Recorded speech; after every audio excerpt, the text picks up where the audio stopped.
There are legends of people born with the gift of making music so true it can pierce the veil between life and death, conjuring spirits from the past and the future. This gift can bring healing, but it also attracts demons. Music is everything. You know, it was my first introduction to art, and I think it kind of is everybody's. I think it's the most accessible art form. Everybody can't go to the Louvre and look at the Mona Lisa, but when it comes to music, there isn't the financial barrier that exists with other art forms in terms of making it and in terms of enjoying it. It's incredibly important to me. So if you want to take a look at our story, you know what I'm saying, you kind of got to start there.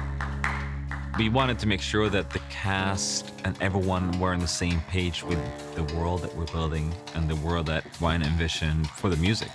And a lot of times, sound and music has bigger impact than reading a script. By really envisioning, understanding it, you need to also hear it. Ryan is such a unique storyteller. There's a lot of musical beats and musical ideas in his tonal language. And that's why I feel like it's so easy for us to work together and for him to work with musicians. We can really talk and discuss rhythm and music. Ryan told me this movie is kind of a love letter to his uncle. It was his uncle that always played blues music when he was around. You know, while I was finishing up the script, you know, I was able to take a trip out to Mississippi for the first time and go on a blues trail.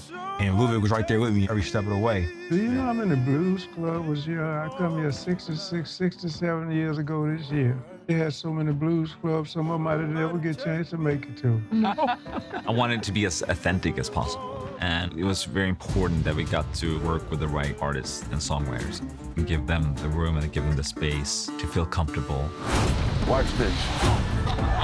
I was just so impressed with how Ryan tied the music into the story. It's all tied together with such care, so it feels so natural. I feel so lucky to be a part of something like this. For me, if blues is the backbone for popular music, I think the scary story is the backbone for all storytelling. You keep dancing with the devil. One day it's gonna follow you home.